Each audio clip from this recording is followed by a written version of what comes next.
خوريخه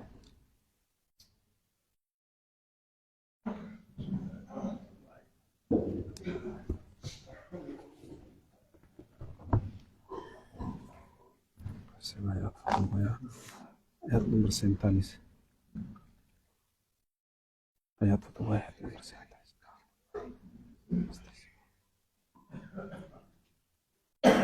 سورة البقرة آيات نمبر 47 يا بني أعوذ بالله من الشيطان الرجيم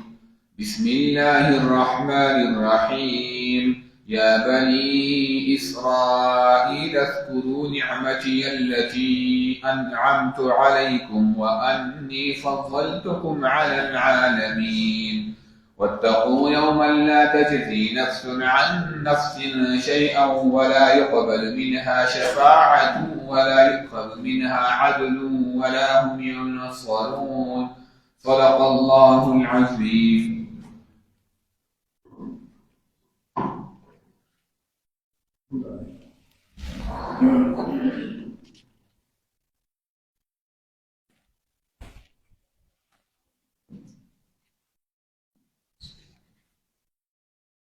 الحمد لله وحده والصلاة والسلام على من لا نبي بعد أما بعد قال الله تعالى في محكم كتابه أعوذ بالله من الشيطان الرجيم بسم الله الرحمن الرحيم يا بني إسرائيل اذكروا نعمتي التي أنعمت عليكم وأني فضلتكم على العالمين. رونو اللہ تعالیٰ بنی اسرائیل تا یوزل بیا خطاب کئی نو علماء چې دینه مخکې خو ورته الله تعالی وی چې بنی اسرائیل نو بیا ورته ولي کوي وای دا غي وجه دا ده چې دینه مخکې ورته الله تعالی نعمتونه ذکر کړه نو اوس ورته الله تعالی یوزل بیا په نوم باندې ورته خطاب کوي چې بنی اسرائیل زمانه نعمتونه یاد کړئ او عبادت وسلام زما وکړئ راځي عمل وکړي مخکې مې د باندې نعمتونه ذکر کړه او دې کې به مو الله تعالی بعض نعمتونه ذکر کوي چې ګوره دا نعمت مې د باندې وکړو دا مې در باندې وکړو او تاسو بیا ورانه وکړو او ډېر علما وایي چې الله تعالی ورته دا خطاب د تاکید دپاره کوي لکه انسان په یو مجلس کې خبره بار بار کوي مطلب یې دی چې دا خلک په دې خبره باندې پوه شي نبی علیه الصلاة والسلام به عادت مبارک دا و چې کله کله به یو خبره درې ځله کوله د دې لپاره چې دا مخاطب دا انسان په دې خبره پوه شي چې یو دا خبره ډیره زیاته اهمه ده او بل د غوږونو ته خبري وزنو نبی علیہ السلام با اکثر خبره درې ځله کوله نو دلته کې الله تعالی یو ځل ورته بیا خطاب کوي چې ګوره یا بني اسرائیل اذکروا اے اولاد د یعقوب علیہ الصلوۃ والسلام یاد کړئ تاسو نعمتي التي زما هغه نعمت انعمت علیکم چې ما انعام کړو په تاسو باندې نو مطلب د نبی علیہ السلام په دور کې چې کوم يهودو الله تعالی وته چې تاسو په پلار نیکه باندې ما د نعمتونو درکړي بل واني فضلتكم على العالمين او ما تاسو ته فضیلت درکړو د خپل زمانه په خلکو باندې دلته کې د عالمین ترجمه به انسان د سره کې چې په ټول عالم باندې بنی اسرائیل وردي ذکر پیغمبر علیہ الصلوۃ والسلام امت په دې ټول مخلوق باندې وردي قرآن مجید کې الله تعالی فرمایي کنتم خیر امه تاسو په ټول امتونو کې د ټول نه بهتر امت کې اخرجت للناس چې استل شوی د خلکو د پیدې لپاره تأمرون خلکو ته حکم کوي په نیکۍ باندې وتنهون عن المنکر او خلک به منې کوي د بدینا نو د نبی صلی الله علیه وسلم امت په ټول امتونو باندې غوړه دی دیو جنبل ځکه ته الله تعالی فرمایي وکذالک جعلناکم امه وسطا لتكونوا شهداء على الناس الله تعالی فرمایي ما تاسو مقرر کړی درمیانه امت یې او تاسو په دې ټول خلکو باندې گواهی کوئ د قیامت په ورځ باندې به سو امتونه چې دنو هغه انکار وکړي چې موږ ته پیغمبر نه راغلی نو دا د پیغمبر علیه السلام امت براولې کې او د الله په دربار کې به گواهی کوي چې دوی ته پیغمبر راغلی نو دوی به چې تاسو زموږ نه وروسته راغلي وئ امونږ مخکې تیر شي تاسو څه پته چې موږ پیغمبر راغلی دوی به ته وایي چې موږ خپل پیغمبر ویلی چې دوی ته پیغمبران راغلي او بیا به نبی علیه الصلاة والسلام په خپل امت باندې گواهی کوي چې ما دوی ته دین رسولی او ما ورته احکامات رسولي دا غینه بعد کدی عمل نه کړ نو یا الله تعالی حساب کتاب وسره وکړه. نو د پیغمبر علیه الصلاۃ والسلام امت په ټول امتونو باندې غوړه دی او نور ډیر زیات فضایل دي چې دا امت غوړه امت دی. بیا الله تعالی او ته فرمایي د يهود بدا خیالو چیرې مونږ په آخرت کې چې دینو زمونږ د بوتان به زمونږ سفارش وکي، حضرت عزیر علیه السلام به سفارش وکي. الله تعالی ورته وایي نه، د قیامت په ورځ باندې سفارش دی خو چې نیکان خلک دا وی سفارش دی. نو دلته کې چې دا کم تر دې پورې چې پیغمبران تاسو له سفارش کولای ځکه تاسو کافران یې، نو الله تعالی ورته فرمایي واتقوا یوما ویریږئ د عذاب دا ورځې نه لا تجزي نفس عن نفس شیئا چې په کار نه راځي یو نفس مؤمن د بل کافر نه لږ ونته هم مؤمن به د کافر په کار نه راځي. نو په دنیا کې عام طور باندې انسان چې یو جرم کوي نو یا خو په دې باندې انسان خلاصيږي چې یو انسان جرم کوي او بل ورته ووایي یا د په ځای باندې ما ونی سزا نو دی به خلاص شي. نو الله تعالی ورته ګوره لا تجزي نفس عن نفس شیئا، یو مؤمن به د کافر په کار نه راځي ګوره نو د یو په ځای باندې بل نه نیولی کېږي. نو په دنیا کې چې انسان چا جرم کوي نو سفارش ولا خلق وکي نو الله تعالی ورته ولا يقبل منها شفاعة ولا سفارش کوم نه قبليږي ولا يؤخذ منها عدل. او دنیا کې چې انسان یو جرم کوي نو پیسې به وکي په هغې به خلاص شي. الله تعالی وایي سورت ده ولا يؤخذ منها عدل ولا فدیه په کار نه راځي، پیسې په کار نه راځي. نو بیا په انسان اکثر په دنیا کې چې جرم کوي نو د ده سره اختر د ده سره ملګري د ده سره قبیلې نو هغوی زه په دې خلکو باندې به مونږ حمله وکړو نو غالب به شو. الله تعالی ولا هم ينصرون او نه به ګورې د دوی سره مدد کوو چې دا داسې ورځ ده ځکه الله تعالی فرمایي فما له من قوة ولا ناصر. دا داسې ورځ ده چې په دې ورځ باندې د دې کافرانو نه قوت وي نه به څوک مددګاران وي.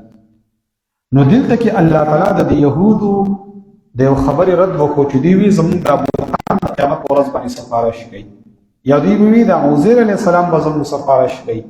نو الله تعالی ورته وایي چې سفارش د مؤمن قبلېږي، د مؤمن دپاره، د کافر دپاره د مؤمن سفارش هغه نه قبلېږي. ورور دا سفارش چې کوم دی نو دا په دوه قسمه باندې دی، یو ته خاص سفارش ویلی کېږي او یو ته بد سفارش ویلی کېږي. لکه انسان په دنیا کې چې زندگی دی تیری بلکې دې نه مخکې یو د دنیا سفارش دی او یو د آخرت سفارش دی. نو په دې دنیا کې چې انسان سفارش کوي نو دا په دوه قسمه باندې دی، یو ښه سفارش دی یو بد سفارش دی. نو ښه سفارش خو پکار دی چې انسان د بل دپاره وکړي ځکه نبی علیه الصلاة والسلام فرمایي تاسو سفارش کوئ الله به تاسو له اجر درکړي. مثال داسې دی مثلا یو سړی دی او هغه داسې دی چې مستحق دی او غریب دی او یو بل کس دی او هغه مالداره دی او خپل زکات ورکوي او ته ورته یې وایي یاره د مالدار سړي ته ووایي وایي ته دا خپل زکات چې دی نو وایي دله ورکړه دا مستحق دی. نو دا ولې تا سفارش وکړو نو په دې باندې به الله تعالی اجر درکړي. یا مثلا یو انسان ښه قابل دی د نوکرۍ لایق دی خو غریب چې دی نو افروچ نشته څوک یې نه پېژني او ته سره ورغلی یو سړي ته دې ووایي چې یاره زه سفارش کوم چې دې سړي دا کار وکړه نو په دې باندې به الله تعالی اجر درکړي او دا سفارش پکار دی. خو دې سفارش کې د شریعت قاعده ده چې ګوره دا سفارش منل لازمي نه دي او دا چا چې سفارش وکړو د بل انسان ته نو که دی ونه منل نو دا انسان به خفه کېږي هم نه. لکه دې دلیل لا دی د نبي علیه الصلاة والسلام په دور کې یو زنانه وه او د هغې خاوند و د هغې مهاجر ام قیس یا بل صحابي دی د هغه داسې یو نوم دی. نو هغه داسې چل وشو چې یو ځل نبي علیه الصلاة والسلام ته یې ووایي چې ته زما د دوی په منځ کې طلاق راغلی و نو هغه بیا د بل زنان د بل نارینه سره نکاح کړې وه او بیا د هغې نه ولم طلاق میلاو شوی او دا زنانه په کور کې ناسته وه. نو د اولني خاوند یې نبي علیه السلام ته ووایي چې ته زما سفارش وکړه چې ورته ووایي چې که زما سره واپس نکاح کوي نو ډېره به ښه وي. نبي علیه الصلاة والسلام دا زنانه راوغوښته ورته ویې زه تا ته وایم چې دا نکاح ورسره وکړه. نو هغه هم ډېره هوښیاره زنانه وه. وایي د الله رسول تاسو ما ته حکم کوئ که سفارش راته کوئ؟ نبي علیه السلام ورته زه خو حکم نه کوم لکه دا خو ستا خپل اختیار دی خو سفارش ته کوم چې نکاح ورسره وکړه. وایي هغه ورته چې د الله رسوله مونږ خو ستاسو نه اورېدلي دي که چا سفارش وکړو او څوک یې ونه مني نو لازم نه ده. وایي او همدغه شانته کې ده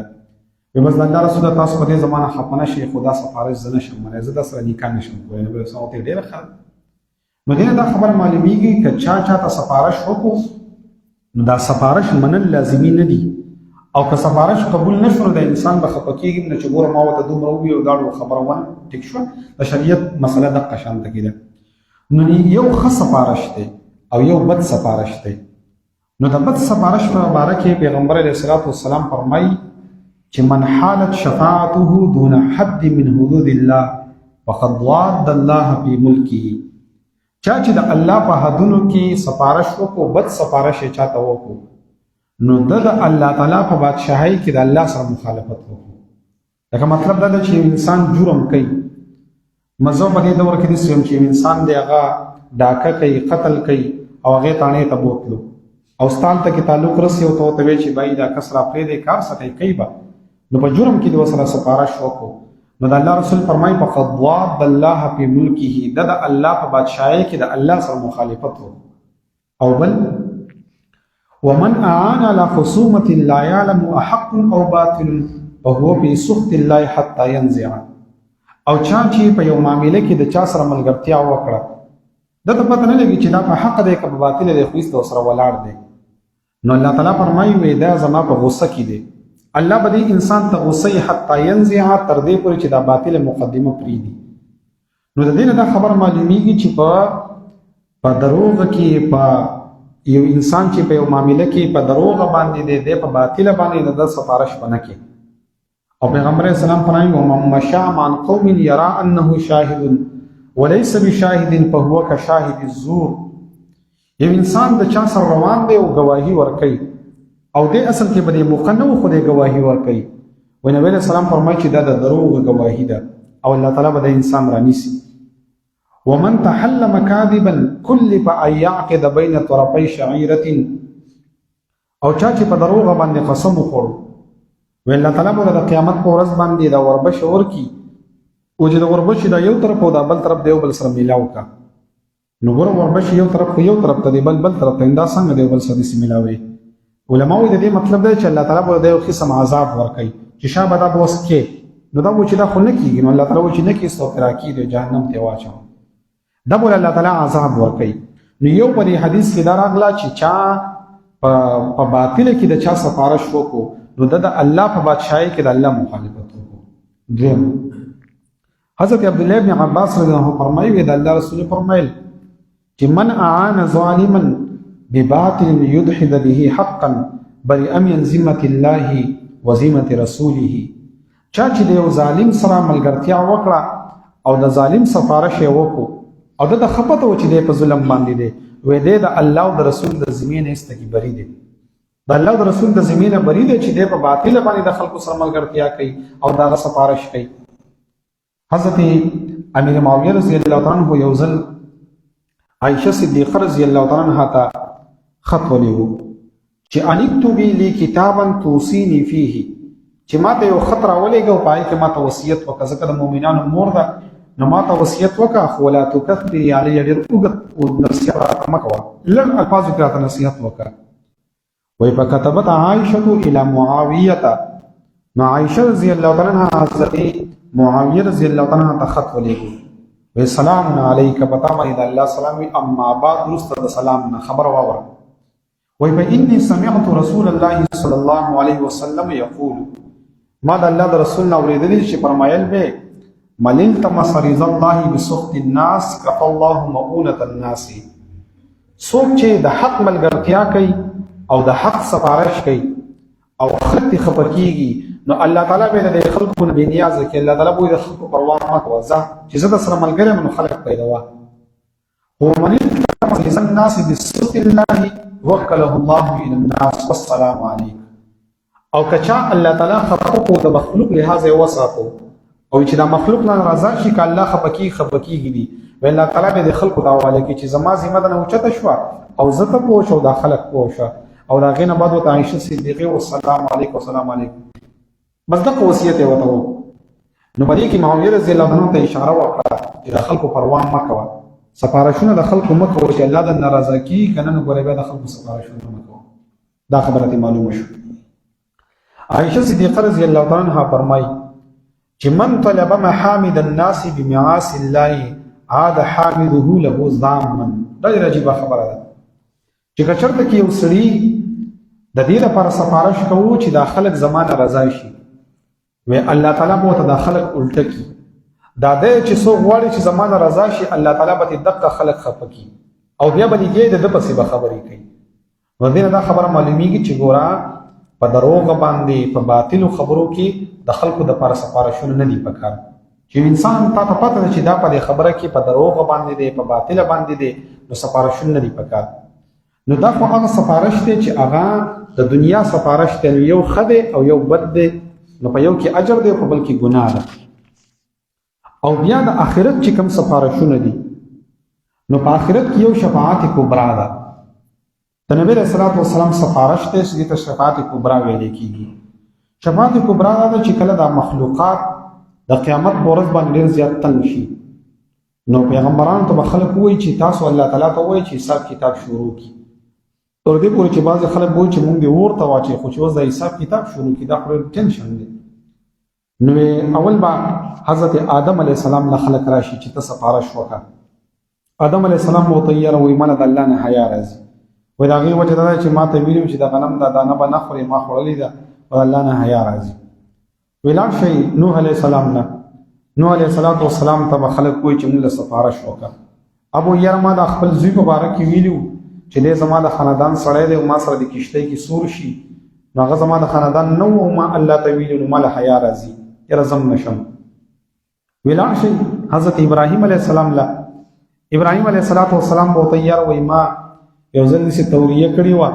چې هغه بادشاه چې دی نو زما هغه بیبي حاصلوله، وایي ما ورته چې دا زما خور ده. نو ټول مؤمنان خو ورور او خور دي، خو ما په هغه ټایم کې توریه مې کړې وه، خو مړه د الله نه له حیا راځي، وایي زم نشم تللی. مړه په هر پیغمبر باندې به وګرځي.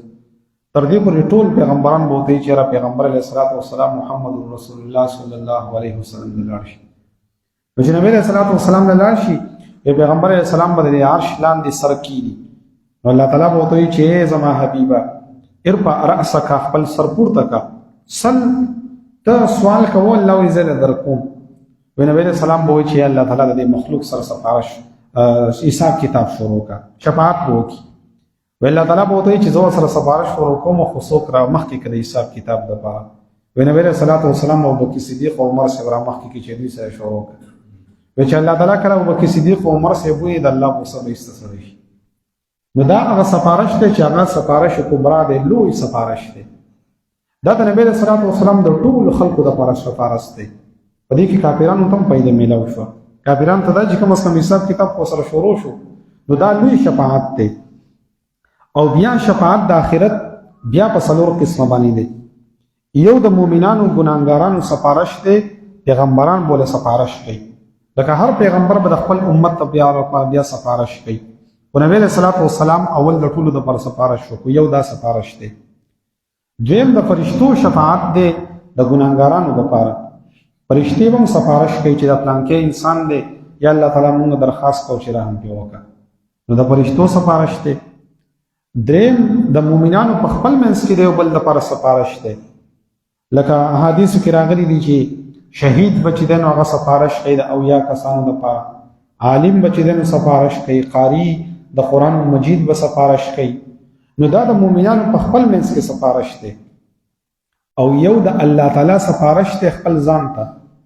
لکه حدیث شریف کې راغلی دي وی کله چې دا ټول خلق چې دنو فیصلې وشي چې دا جنت ته بوځي دا جهنم ته، وی الله تعالی وته چې ولم يبق الا ارحم الراحمین، لکه دا خو څوک پاتې نشو، خو زه په خپله پاتې شوم. وی الله تعالی به خپل ځان ته وایي چې په دې مؤمنانو باندې رحم وکړه. وی الله تعالی به ایسته کې لپې راډکې کړي او د جهنم نه به یې راواخلي او جنت ته به یې داخل کړي.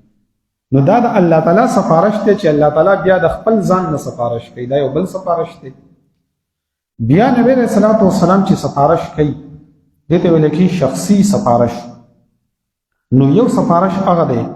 چې د هغه چا دپاره به کوي چې د چا نیکي او بدي چې دی نو هغه برابر شي. یو انسان دی چې تلی برابر ده، نیکی او بدی برابر دي، وس دا خلق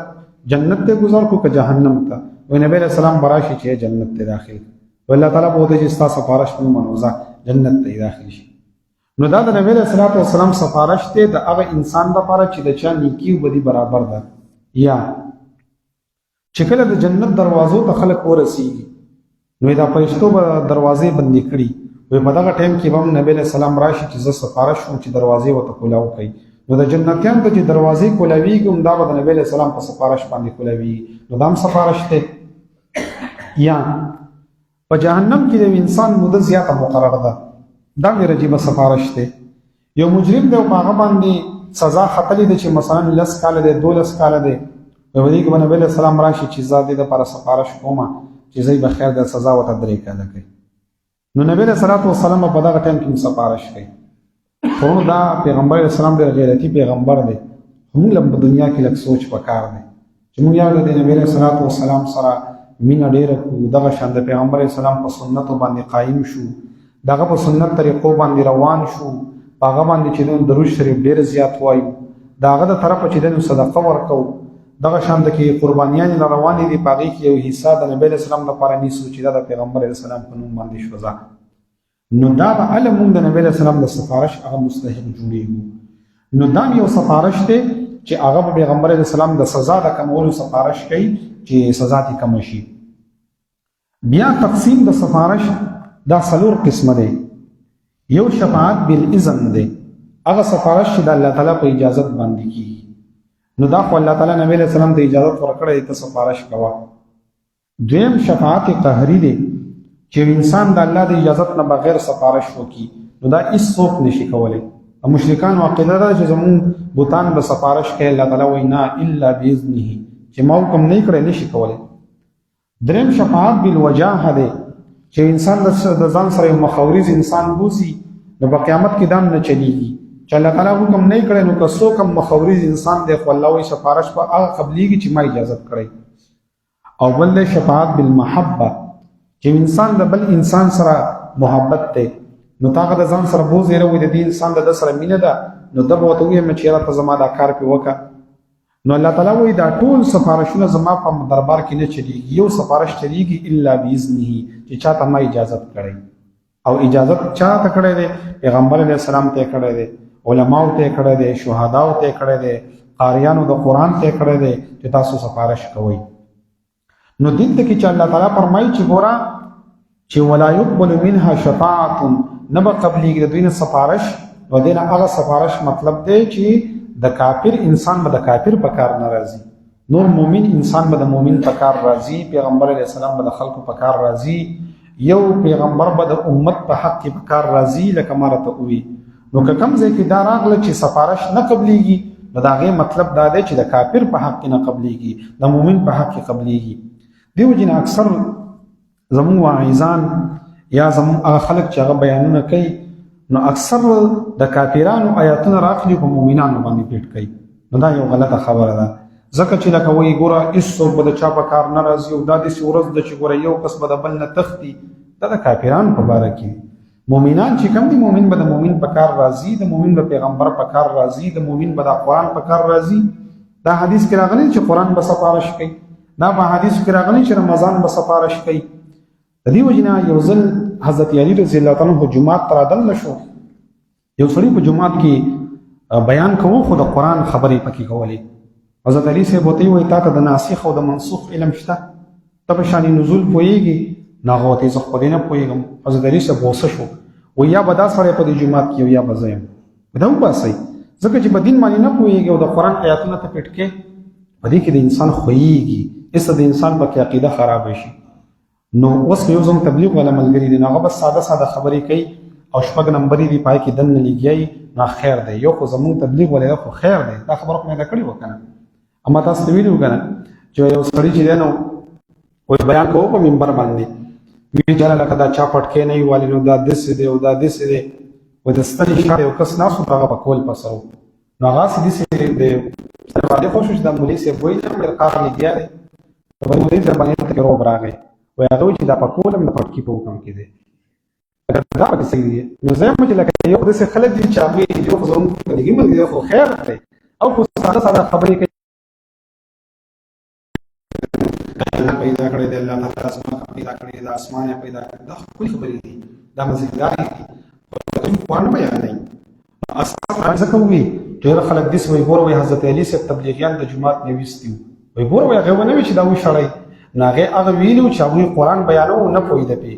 نو که داسې تبلیغي اوس راغی چې هغه څلور میاشتې لګولي دي او هغه وایي راځئ کښېنئ شابه قرآن ورته بیانوم او ترجمه شروع کړي او ورته مونږ هم وایو چې مونږ هلکه ته څه کوې